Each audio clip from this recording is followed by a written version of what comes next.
Shalom Aleihim. Bapak Yahweh memberkati saudara sekalian. Pada saat ini saya akan menyampaikan satu materi yang saya beri tema, mengapa orang sulit meninggal. Saudaraku yang terkasih, pernahkah saudara merawat orang secara fisik yang seharusnya itu sudah mati, sudah meninggal? Tetapi kenapa ya dirawat sampai lama, berbulan-bulan, bahkan bertahun-tahun, enggak mati-mati, saudara-saudara. Ada apa ini? Orang selalu mengkaitkan dengan berkata, wah ini orang ini punya ilmu, sehingga sulit mati. Ya, kalau jawaban itu ada benarnya, saudara. Tetapi bukan cuma orang yang punya ilmu saja yang sulit untuk mati. Memang ada ilmu-ilmu tertentu yang ketika orangnya itu dikubur sampai bertahun-tahun pun itu jasadnya tidak rusak, saudara-saudara. Namun demikian pada saat ini saya akan memberitahukan kepada saudara apa saja penyebab orang itu tidak bisa mati.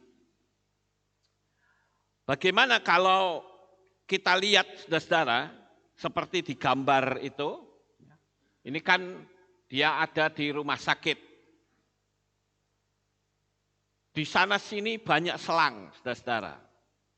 Nah sekarang orang mengatakan apa? Oh ini orang ini sebetulnya sudah mati.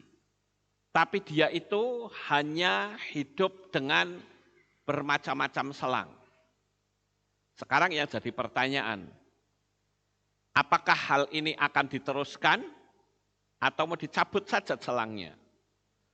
Kalau orang berkata kalau dicabut nanti saya salah, saya berdosa.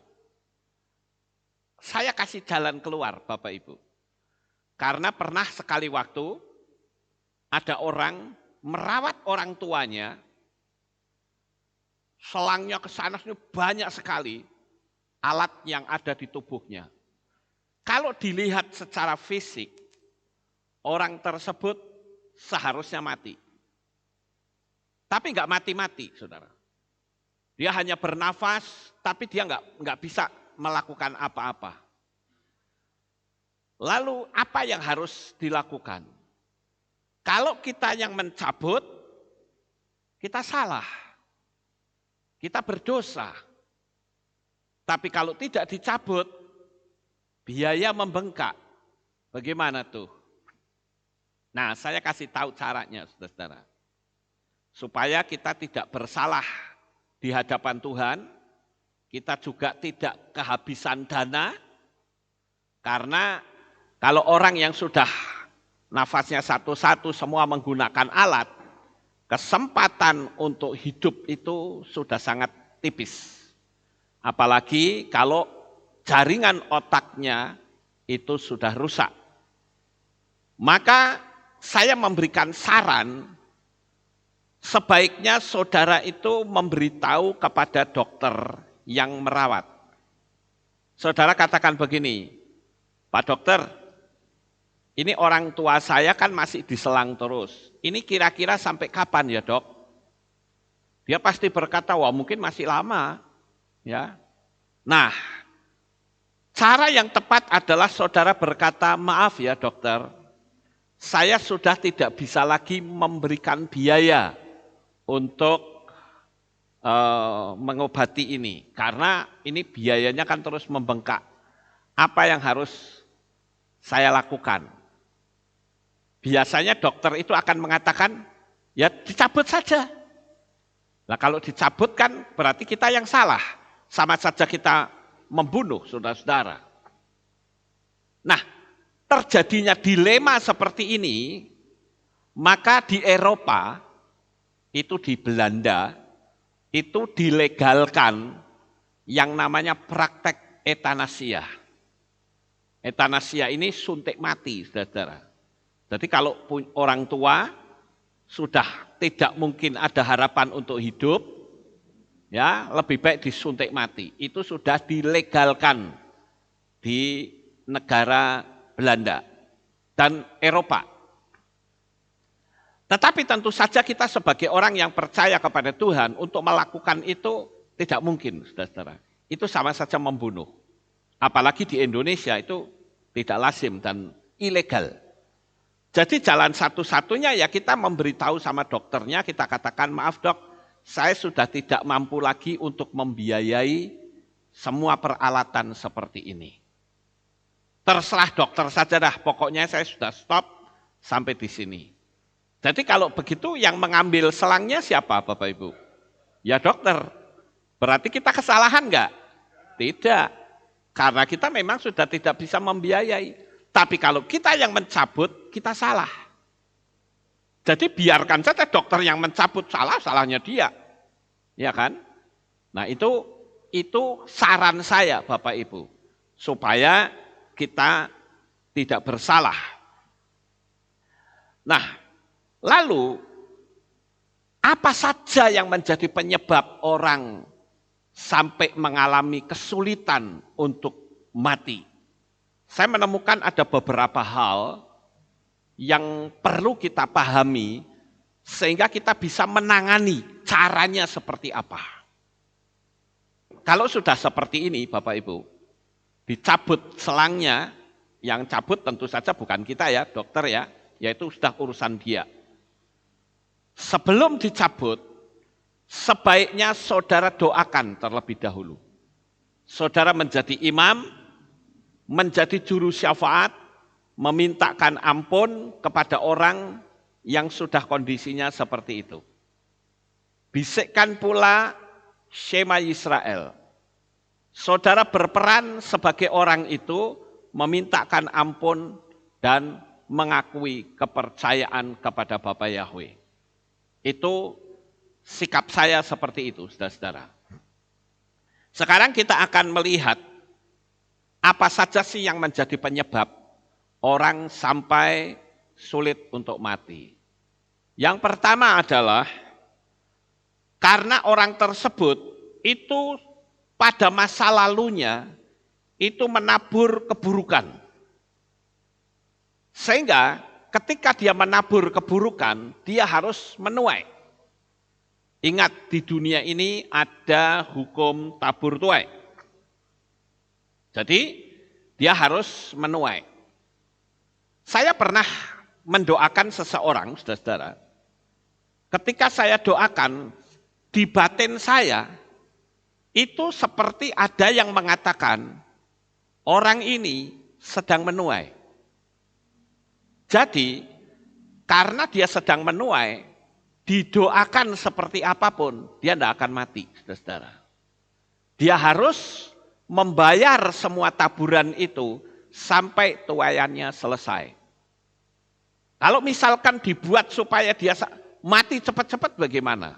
Ya bisa-bisa saja. Tetapi nanti tuaian itu akan menurun ke anaknya, Bapak Ibu.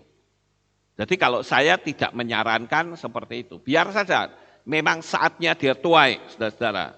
Nah, dengan apa yang saya sampaikan di poin yang pertama ini, kita harus berhati-hati di dalam kita menjalani kehidupan di dunia ini. Belum lama ini saya diminta untuk mendoakan seseorang yang katanya itu sudah cukup lama. Dan dia tidak mati-mati, saudara-saudara. Nah, waktu saya mau mendoakan, saya merasakan ada sesuatu yang memberitahu kepada saya bahwa orang ini sedang menuai. Lalu saya tanya sama keluarganya, ini bapak ini dulu masa mudanya itu pasti sering menabur keburukan. Dia bilang, oh iya pak, nah berarti sekarang sedang menuai.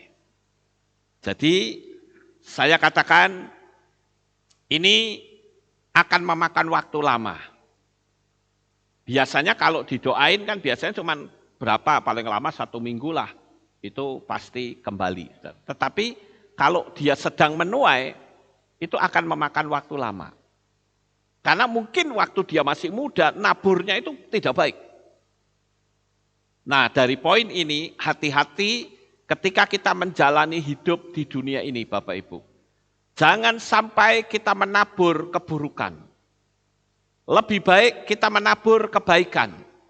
Karena kalau menabur keburukan, kalau kita keburu mati, maka tuaian itu ke anak cucu kita yang nggak ngerti apa-apa. Coba saudara lihat ya, kasus dari, saya pernah punya satu tabel, kasus dari orang-orang baik dan orang-orang yang jahat, itu garis keturunannya, kalau yang baik itu semua jadi baik semua, saudara. Tetapi garis keturunan yang jahat, wah itu hidupnya sengsara semua. Nah oleh karena itu Bapak Ibu, ayo kita belajar untuk kita menabur. Hidup kita itu menabur terus. Tiap hari menabur. Menabur kebaikan. Kalau kita menabur kebaikan, maka anak cucu kita yang akan menuai kebaikan pula. Sekarang yang kedua. Yang kedua, kenapa orang begitu sulit untuk mati? Yang kedua yaitu ada ikatan perjanjian. Baik kepada yang hidup maupun yang sudah mati. Dan itu harus diputuskan, dibatalkan. Untuk poin yang kedua ini saya jadi teringat salah satu jemaat di sini Bapak Ibu. Saya sebut nama yaitu Koh Yohan. Ini jemaat Aleph Tau. Koh Yohan itu punya mamah. Mamahnya itu dari gereja lain, bukan Kehilat sini. Nah, waktu itu mamahnya ini sudah tua dan seharusnya meninggal. Apalagi dia sudah tidak makan dan minum hampir 60 hari, saudara. Jadi sudah secara fisik itu sudah harusnya mati. Tapi kalau nggak mati-mati, dia sudah didoain oleh banyak pendeta. Nggak mati juga, saudara. Pada waktu saya ke sana, saya merasa Tuhan membisikkan sesuatu di dalam diri saya, bahwa dia ada sesuatu yang tidak beres. Lalu saya bertanya kepada keluarganya, akhirnya ketemu penyakitnya, yaitu mamahnya ini pernah membuat sebuah pernyataan. Dia katakan, saya tidak akan mati kalau anak saya, waktu itu kalau tidak salah meme atau apa gitu ya, kalau dia belum kawin. Jadi kalau dia kawin baru saya mati. Saya tanya sama Ko Yohan. Ko Yohan, itu adikmu sudah punya pacar belum? Belum. Waduh, lama sampai kapan, saudara-saudara? Nah, oleh karena itu, maka saya bertindak selaku imam, saya memutuskan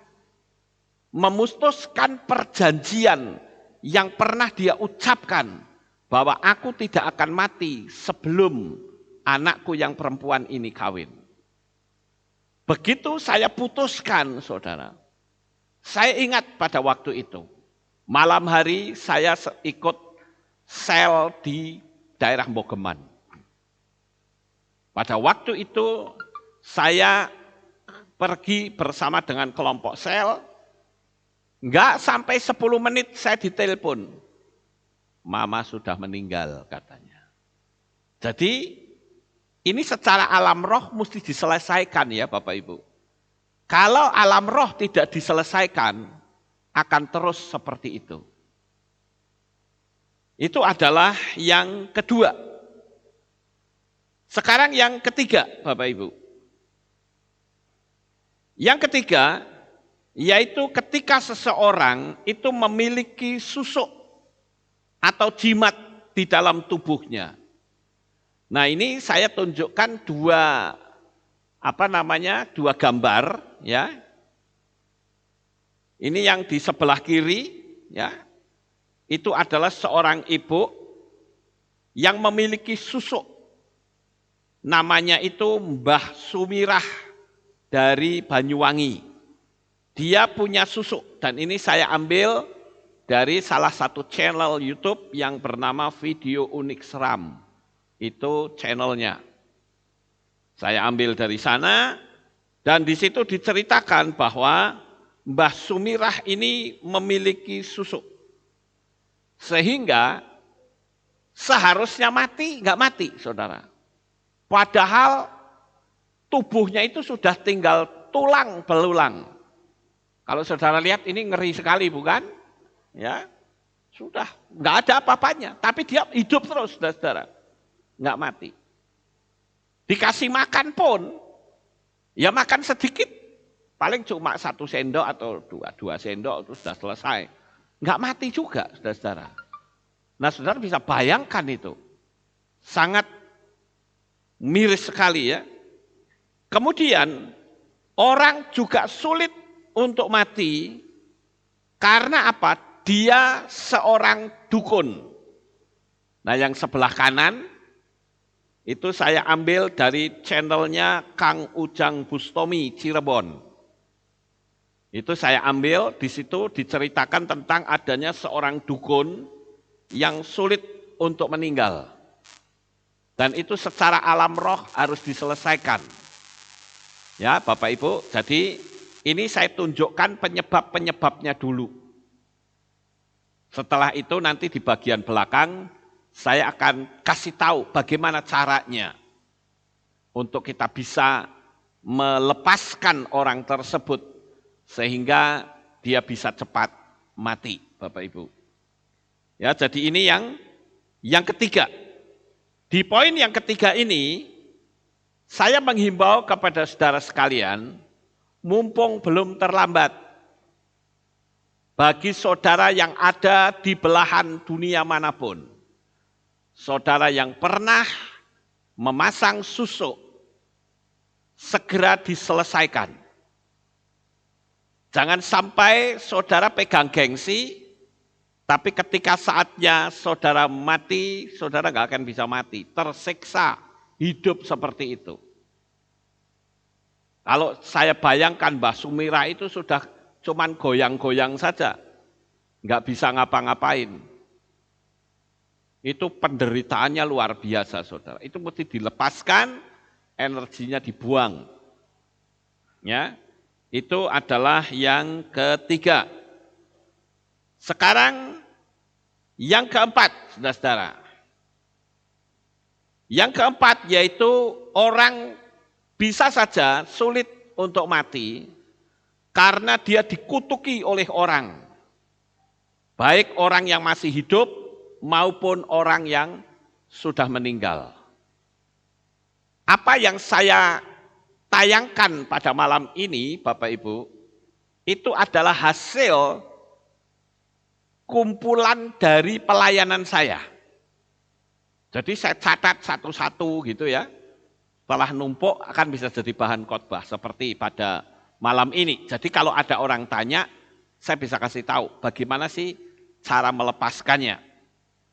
Jadi Bapak Ibu, orang yang dikutuki oleh orang itu juga sulit untuk mati. Oleh karena itu kita harus jangan bikin orang sakit hati. Kalau hidup saudara bikin orang sakit hati, saudara bisa dikutukin orang banyak. Maka saudara bisa saja akan mengalami kesulitan untuk memutuskannya. Nah, Bapak Ibu yang terkasih, untuk di poin yang keempat ini, saya perlu memberikan masukan, sekali lagi, orang-orang yang sudah dalam kondisi berada di dalam sakratul maut, itu jelas tidak bisa melakukan apa-apa, harus ada perantara atau intercession. Siapa yang melakukan itu? Ya kita semua, saudara semua yang sehat. Caranya bagaimana untuk poin yang dikutukin orang ini? Saudara putuskan kutuk itu. Ada orang yang ngutukin bilang gini, kamu tak sepatani, angel mati nih. Ada yang seperti itu. Dan orang sulit mati, saudara-saudara. Sekalipun mungkin tubuhnya itu sudah hancur, nggak mati-mati, saudara. Wah, ini repot kalau seperti itu. Penderitaannya itu luar biasa. Jadi saudara harus memutuskan itu. Saudara jadi juru syafaat. Saya putuskan segala kekuatan kutuk ya yang menguasai orang ini dalam nama Adonai Yeshua HaMashiach, saya putuskan. Itu putus, saudara. Kemudian yang kelima. Yang kelima adalah orang mengalami kesulitan meninggal itu karena ada satu keluarganya yang belum rela untuk meninggal. Saya jadi ingat sebuah pengalaman ketika saya berdoa untuk papahnya Kohpowa. Ya, sekarang Kohpowa sudah pindah ke Sidoarjo. Mungkin saat ini sedang menyaksikan ya, streaming ini. Saya cerita di sini karena saya ingat betul pada waktu itu papahnya sudah seharusnya meninggal. Seluruh keluarga sudah kumpul semua dan keluarga berkata, sudah Pak Lukas doain saja supaya papah pulang. Tapi rupa-rupanya Kohpowa ini belum bisa terima, saudara. Pokoknya aku pingin papaku sehat. Dia harus ibadah, dia harus bersaksi. Semua keluarganya bilang, enggak mungkin. Ini kondisinya sudah seperti ini. Ya saya bilang, kenapa waktu saya doain itu agaknya sulit sekali? Karena ada satu orang yang belum rela. Nah akhirnya dengan berjalannya waktu, Kohpowa berkata, ya sudahlah saya pasrah. Nah sudah, begitu dia pasrah, saya doain langsung pulang, saudara-saudara. Saya katakan, sudahlah Kohpowa, ngapain kita pertahankan, toh dia sudah terima Tuhan, dia sudah diselamatkan, ya sudah. Dan dia akhirnya rela, ya sudahlah doain saja, saya doakan dan akhirnya meninggal Bapak Ibu. Jadi di poin yang kelima ini adalah karena ada salah satu keluarga yang masih keberatan. Saya kalau dipanggil oleh seseorang, seperti belum lama juga saya dipanggil seseorang, karena ada orang tuanya yang seharusnya meninggal tapi belum mati. Dan keluarga ini bilang, bapak saya itu punya ilmu, tolong lepaskan Pak Lukas. Saya bilang nanti dulu, jangan begitu. Kamu rembukan dulu sama keluarga. Ya rembukan, jangan main lepaskan saja. Karena apa? Nanti kalau ilmunya dicabut, ya nanti kalau orangnya ini meninggal, orang bisa tuduh saya. Loh ini dipanggilkan pendeta, bukannya sembuh malah mati. Lah nanti kan saya jadi nggak enak. Jadi kasih tahu dulu, rembukan keluarga, kasih tahu ini Pak Lukas ngomong begini. Ini kalau ilmunya diambil, ya energi negatifnya itu disingkirkan, kalau dia meninggal bagaimana? Harus kasih tahu begitu. Dan ternyata dari pihak keluarga bilang, enggak apa-apa Pak, kami sudah rela. Ya sudah, kita doain. Ya akhirnya ya meninggal juga, saudara-saudara. Ya, jadi ini poin yang kelima. Sekarang yang keenam, saudara-saudara. Kenapa orang kadangkala sulit untuk mati? Karena dianya sendiri masih punya keinginan untuk hidup. Ini juga menjadi sebuah kekuatan energi yang sangat besar, sekalipun kondisinya sudah rapuh tubuhnya, tetapi semangat untuk hidup itu tinggi, itu juga ternyata sulit untuk meninggal. Lalu harusnya bagaimana kalau di poin yang ini? Ya kita harus kasih tahu, diberi bimbingan, ngasih taunya apa? Dia diberitahu bahwa kamu pingin enggak hidup bahagia? Pasti dia berkata pingin. Nah, kita juga memberitahu bahwa kamu ngerti nggak, kalau kamu hari ini pulang ke rumah Bapa, kamu sudah menjadi orang percaya, maka tubuhmu ini yang sakit-sakitan ini akan diubah oleh Bapa Yahweh menjadi tubuh kemuliaan. Dan kamu akan mendapatkan tempat di Samayim, tempat di sorga yang maha indah. Mau nggak? Apa kamu mau hidup seperti ini? Kalau kamu mau, maka kamu akan selalu melihat kemuliaan Bapa Yahweh. Kasih pengertian dulu Bapak Ibu. Begitu sudah dikasih pengertian, baru saudara kembali lagi bertindak sebagai juru syafaat. Saudara mendoakan, orangnya disuruh untuk menirukan, ya, disuruh untuk menirukan. Sehingga orang tersebut ketika dipanggil oleh Tuhan itu meninggal dengan tenang, saudara-saudara. Memang saya sering kali menemukan orang pada waktu mau meninggal, karena saya menghadapi orang di sakratul maut itu luar biasa banyaknya, saudara. Ada yang berkata gelap, gelap, takut, takut. Ada yang begitu, ya. Tapi rata-rata yang ngomong begini itu orang yang nggak peduli dengan iman, kepercayaan. Hidupnya istilahnya bangbong gitu, saudara. Tapi ada juga orang ketika keluarganya sudah kumpul nangis, yang mau meninggal malah ngapain kamu nangis? Jangan nangis. Aku cuman kasih pesan kamu yang rukun-rukun, nggak usah nangis. Wong malaikat Tuhan sudah datang kok. Dia mau jemput saya hidup bahagia. Bahkan dia sudah mandi, sudah macam-macam, saudara. Sebentar lagi malaikatnya akan menjemput saya, dia sudah datang. Ada yang seperti itu, Bapak Ibu. Jadi kalau sudah seperti itu, memang kita harus menyadari, kita mengakui bahwa ketika kekasih kita meninggal, rasanya berat sekali, nggak nyaman, saudara. Tetapi sekarang kalau yang meninggal sendiri sudah mengatakan nggak usah pada nangis. Wong aku sudah dijemput kok. Nah itu menjadi sebuah penghiburan. Ya, jadi memang ketika kita berhadapan dengan orang-orang yang mau meninggal tuh macam-macam bentuknya, saudara-saudara. Sekarang kita lihat yang ketujuh. Nah, yang ketujuh yaitu orang tidak bisa meninggal karena disantet. Dibuat agar orang itu sulit mati. Biasanya oleh orang yang tidak suka dengan dia.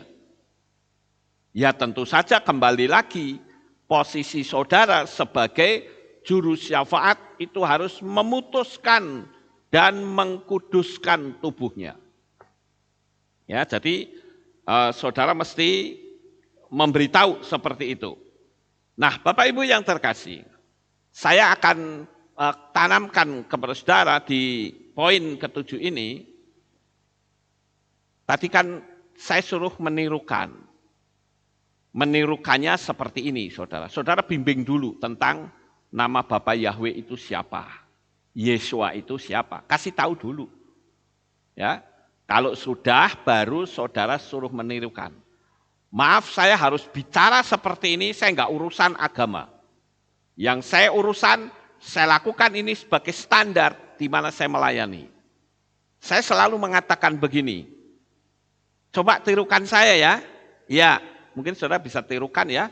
Kalau nanti saudara menghadapi orang-orang yang sudah dalam sakratul maut, video ini bisa saudara catat ya. Saya selalu mengatakan begini, ayo tirukan saya, tirukan ya. Kalau kamu tidak bisa ngomong, tirukan dalam hati. Saya ngomong apa, tirukan saja. Oke? Dia biasanya iya. Terus saya katakan begini, Bapa Yahweh, dia menirukan. Saya percaya bahwa Yahweh adalah Tuhan yang disembah oleh Abraham, Ishak, dan Yakub. Dan saya mengakui sebagai Tuhan saya. Saya juga percaya bahwa Yahweh telah turun ke dalam dunia ini dalam wujud manusia, yaitu Yeshua HaMashiach. Dan saya mengakui sebagai Tuhan saya.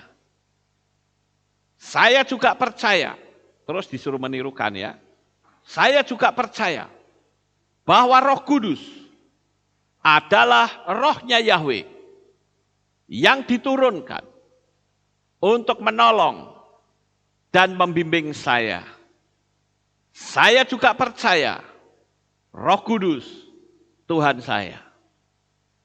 Hari ini saya minta ampun karena saya pernah menyembah kepada sesembahan dua nama yang bukan dari Israel, yaitu Allah dan Yesus. Jelas itu saudara ya. Dan saat ini saya putuskan hubungan saya dengan dua nama tadi. Dalam nama Tuhan Yeshua HaMashiach, saya nyatakan putus. Nah, itu secara alam roh putus, saudara. Setelah itu, saudara bisikkan di telinganya Shema Yisrael.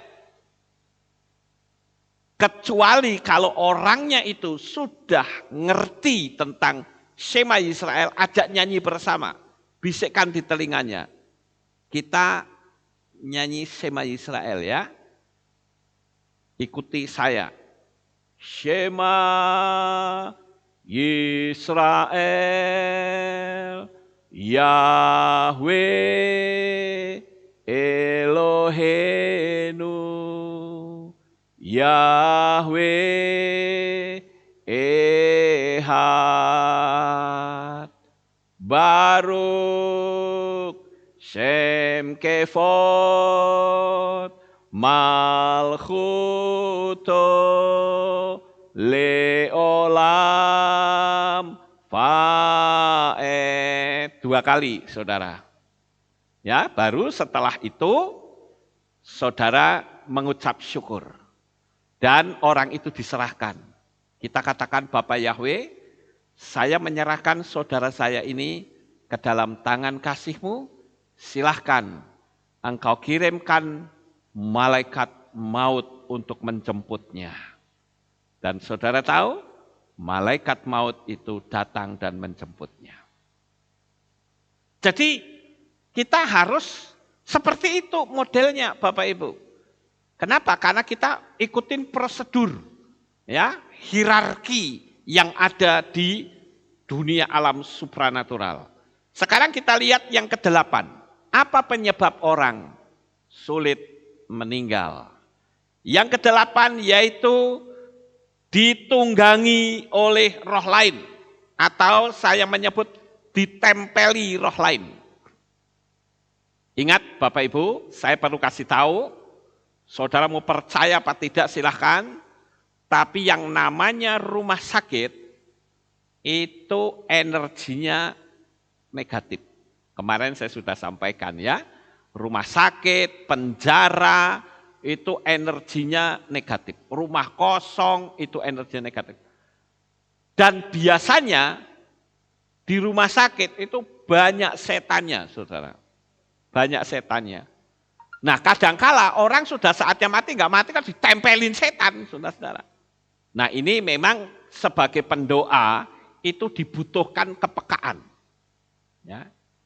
Kadangkala ketika saya mendekati orang yang sudah dalam keadaan sekarat atau sakratul maut, ketika ada energi setan, itu langsung saya kerasa, saudara. Wah, ini ada setan nih yang nempel di tubuhnya.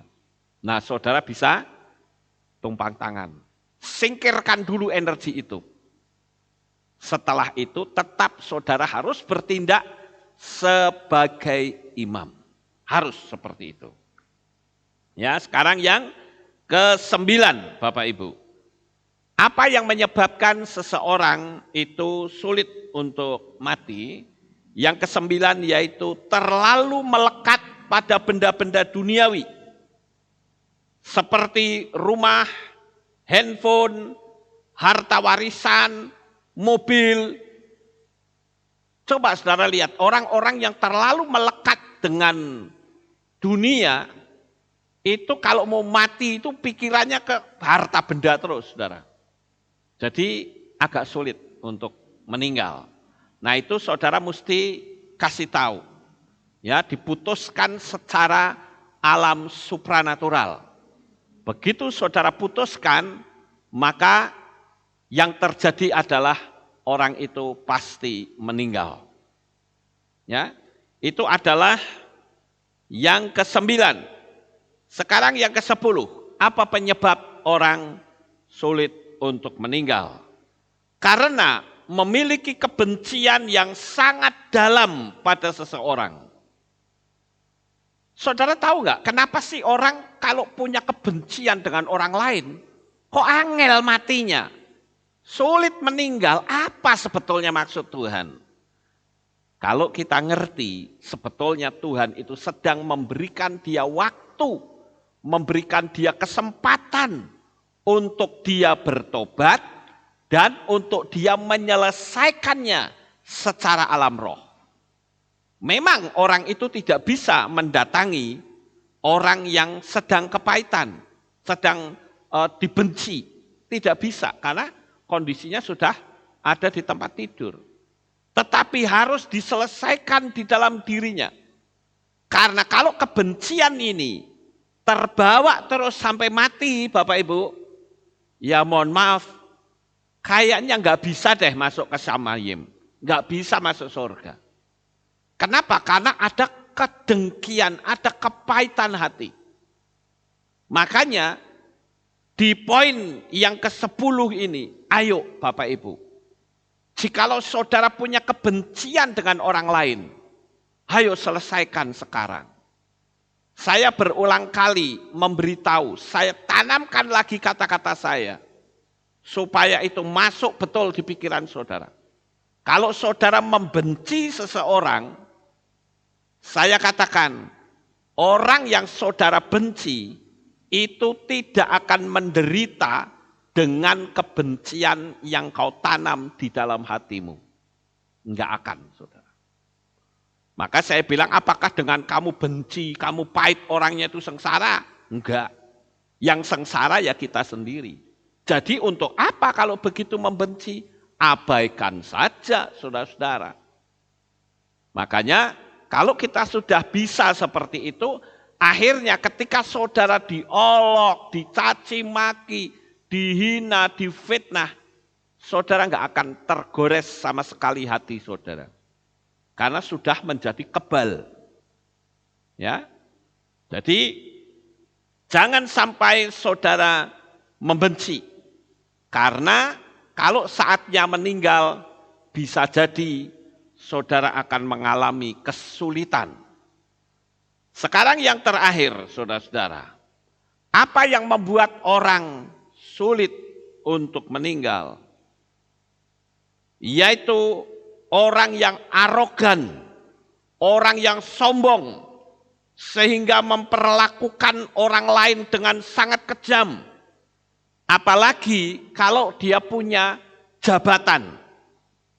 Mungkin dia seorang pejabat, atau dia seorang petugas seperti misalnya Satpol PP atau apa begitu.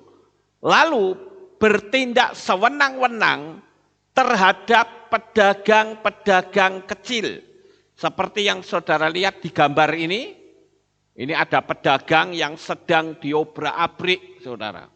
Oleh seorang yang punya jabatan.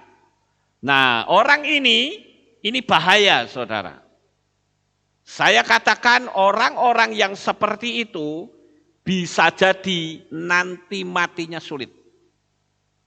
Kenapa? Karena orang itu hidup di bawah kutuk orang lain. Pedagang diobrak-abrik, orangnya sakit hati, orangnya ngutuki, tiap hari dikutukin. Makanya orang itu akan sulit untuk mati, saudara-saudara. Dan orang yang sulit untuk mati ini itu sebetulnya adalah merupakan siksaan dari setan. Makanya saya perlu memberitahu bahwa setan itu tidak bisa menyiksa orang di neraka. Sekali lagi, setan tidak bisa menyiksa orang di neraka. Di dalam kitab suci kita tidak pernah ditulis satu ayat pun bahwa setan itu menyiksa manusia di neraka. Tidak ada sama sekali. Justru setanlah yang tersiksa di dalam neraka. Jadi kalau kita sering lihat di luar sana, ada ilustrasi-ilustrasi. Ada orang yang hidupnya jahat, lalu punggungnya disetrika, itu bohong saudara. Itu halusinasi. Apalagi setrikanya itu setrika cap jago. Ada lagi yang setrika listrik. Emangnya di neraka ada listrik? Enggak ada, saudara-saudara. Ada lagi yang karena banyak ngomong, lidahnya digunting. Nanti keluar lagi lidah digunting lagi. Itu halusinasi. Walaupun gambaran itu bisa bikin orang takut dan bertobat. Tapi itu tidak benar. Seolah-olah setan masih punya kuasa di neraka. Tidak sama sekali. Saya selalu membahasakan hal ini seperti film Rambo, saudara. Film Rambo itu satu orang yang badannya gede, yang biasa diperankan oleh Sylvester Stallone, itu kan satu orang ngelawan orang-orang Vietnam kan kalah semua. Padahal aslinya Amerika perang lawan Vietnam, Amerikanya yang kalah. Itu pembohongan publik, saudara-saudara. Sama seperti setan yang membohongi publik seolah-olah dia masih punya kuasa nyiksain orang di neraka. Saya berpikir kok enak amat jadi setan ya. Sudah di dunia bikin susah. Ya, di dunia kan setan bikin susah orang. Di neraka masih punya kuasa. Enak amat ya jadi setan. Padahal sebetulnya tidak, saudara-saudara. Ketika nanti dia dimasukkan ke neraka ya selesai sudah. Jadi pemandangan-pemandangan yang seperti itu jelas tidak tepat. Apakah itu sebuah komik atau penglihatan-penglihatan, saya katakan itu tidak tepat. Sekalipun yang mendapat penglihatan itu mungkin seorang pendeta, saya tetap tidak percaya. Kenapa? Karena memang kitab sucinya nggak pernah ada. Setan nyiksa orang di neraka itu nggak pernah ada. Karena saya pernah mendengar ada seorang pendeta yang katanya dibawa Tuhan ke neraka. Di situ wah banyak setan yang menyiksa orang sampai minta ampun, tolong-tolong dan sebagainya. Saya bilang ini penglihatan dari mana ya? Di dalam kitab suci saya tidak pernah ada setan nyiksa manusia. Jadi itu jelas tidak tepat Bapak Ibu. Nah, oleh karena itu kita selalu harus menjadi juru syafaat seperti yang tadi sudah saya sampaikan. Intinya adalah saudara putuskan hubungan orang itu dengan semua energi yang buruk. Saudara ajak nyanyi Shema Yisrael. Saudara bertindak selaku imam memintakan ampun dan menyerahkannya kepada Tuhan. Itu saudara akan menjadi seorang juru syafaat. Oleh sebab itu Bapak Ibu, mumpung kita masih punya kesempatan hidup di dunia ini, ayo kita selalu mengucap syukur kepada Bapa Yahweh. Amin. Saya merenung ya Bapak Ibu, betapa kita itu bersukacita loh, kita sehat. Ya. Saya akan coba membuat sebuah perbandingan, saudara-saudara. Perbandingan terhadap orang yang ada di rumah sakit, yang kalau menghirup oksigen saja bayar, saudara. Ya, saya akan coba hitung ya. Oksigen, harga oksigen itu 1 liter 25.000. Ini perbandingannya ya, coba saudara hitung nanti. Betapa kita bersyukur Tuhan kasih kita gratis. Sekali lagi, oksigen itu 1 liter 25.000. Sementara nitrogen 1 liter 10.000. Sedangkan orang rata-rata menghirup sehari itu 2.880 liter oksigen dan 11.376 liter nitrogen. Jadi kalau dihitung dengan 25.000 oksigen dan nitrogen 10.000, maka sehari saudara akan mengeluarkan uang 185 juta untuk menghirup udara. Ya Bapak Ibu. Nah sekarang kalau 185 juta itu sehari. Lah kalau 1 bulan maka kita akan menghabiskan uang 5,5 miliar per bulan hanya untuk menghirup udara. Ayo, kita dapat gratis loh Bapak Ibu. Ya, itu sebabnya kita perlu mensyukuri kasih Bapa Yahweh. Karena apa? Karena kita diberikan kesempatan untuk hidup. Kita bisa melihat kekuasaan yang luar biasa. Karena kita bisa menghirup udara segar. Sekarang malah udara segarnya ditutup lagi mukanya saudara. Semakin sulit orang, ya kan? Nah, kita diberi kesegaran saudara. Dan saya percaya ketika kita meyakini Bapa Yahweh menjadi pelindung dalam hidup kita, kita selalu sehat. Oleh karena itu pada malam hari ini, saya ingin ayo kita jalani hidup kita dengan baik, agar supaya kehidupan kita berkenan di hadapan Tuhan. Dan kalau saatnya kita dipanggil Tuhan, matinya gampang Bapak Ibu. Enggak lenggek-lenggek, kelamaan, sakit ya. Tapi begitu kita mau mati, bahkan kita bisa berkata, Tuhan, aku sudah siap untuk engkau jemput, silakan jemput saya. Kita akan kembali pulang ke rumah Bapa Yahweh. Namanya saja pulang, kita tidak akan pernah berurusan dengan api neraka Bapak Ibu.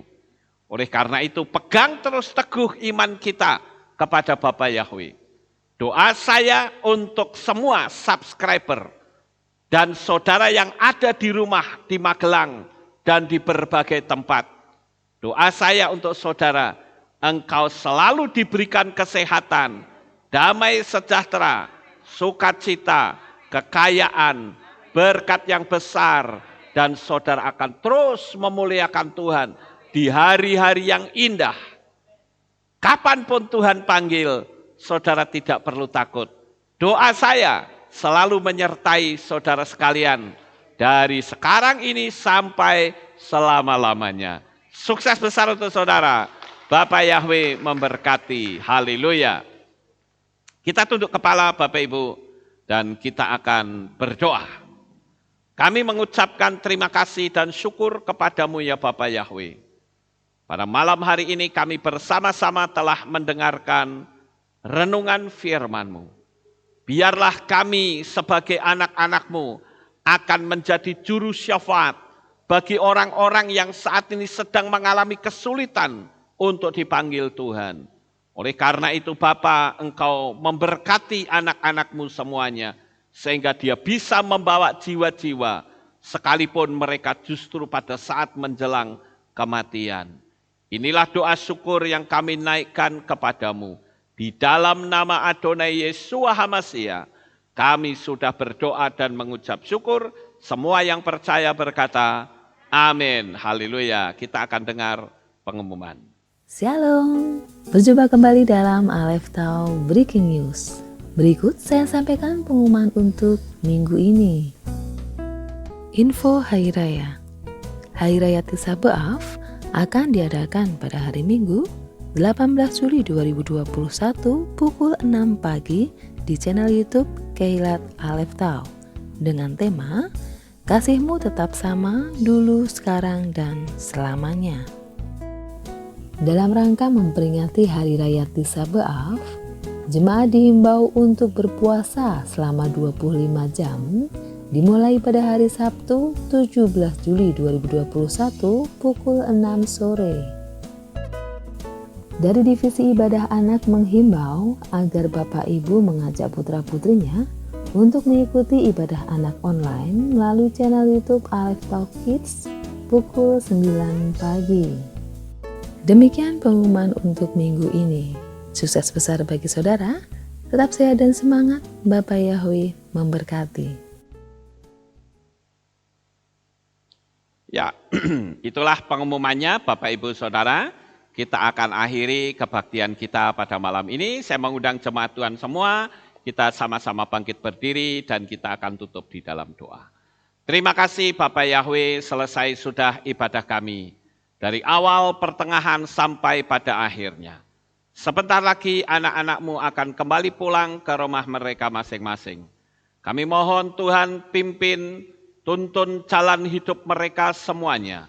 Sehingga kehidupan anak-anak-Mu semakin hari semakin lebih indah di hadapan-Mu. Terima kasih ya Bapak Yahweh, kami juga berdoa memohon agar Bapa selalu memberi kesehatan atas anak-anak-Mu. Kami percaya sekali waktu kelak Tuhan pertemukan kembali untuk kami bisa beribadah bersama-sama. Terima kasih ya Tuhan, inilah doa syukur yang kami naikkan kepadamu. Di dalam nama Adonai Yeshua HaMashiach, Juru Selamat kami yang ajaib, kami sudah berdoa dan mengucap syukur. Mari kita angkat tangan kita dan kita akan menerima berkat Kohanim. Haleluya. Yevarechecha Yahweh wa yismerecha.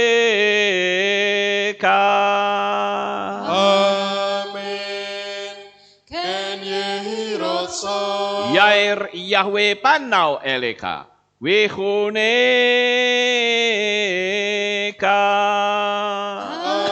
Amen. Ken Yehirosa. Yisa Yahweh panau eleka, wayashem lecha shalom. Amen. Ken Yehirosa. Baruk atabair ufaruk atabasaleh. Engkau akan diberkati di kota dan kau akan diberkati di ladang. Amen. Baruk peripit nih, kau friat matka ufri fahem teka shekar ala peka wa esterot soneka. Diberkatilah buah kandunganmu, diberkati hasil bumimu, diberkati hasil ternakmu, anak-anak lembumu dan anak-anak dombamu. Amen. Baruk tan akau misyarteka, diberkatilah bakulmu dan tempat adonanmu. Amen. Baruk ata boboy kau faruk ata berseteka, dan kau akan diberkati pada waktu kau masuk dan kau akan diberkati pada waktu kau keluar. Amen. Baruk ata Yahweh Elohenu melek haolam, besem Yeshua HaMashiach Ruach HaKodesh kile olam faed. Kami sudah berdoa dan mengucap syukur. Haleluya.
karuniamu Tuhan. Dari puncak tertinggi sampai lembah terlandai,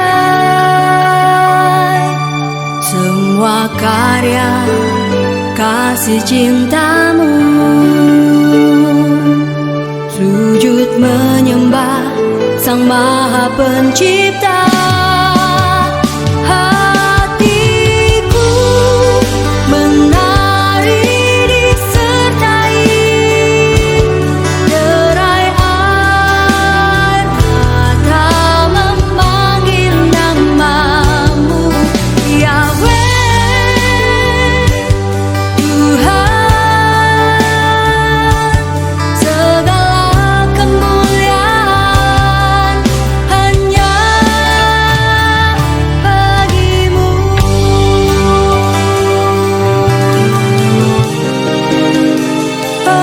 Engkaulah sumber segala pengharapan, mendengar, memulihkan hati yang luluh, menyembuhkan juga menghibur. Duka lara menjadi bahagia, agar semua diberkatinya. Sebab kita kesayangan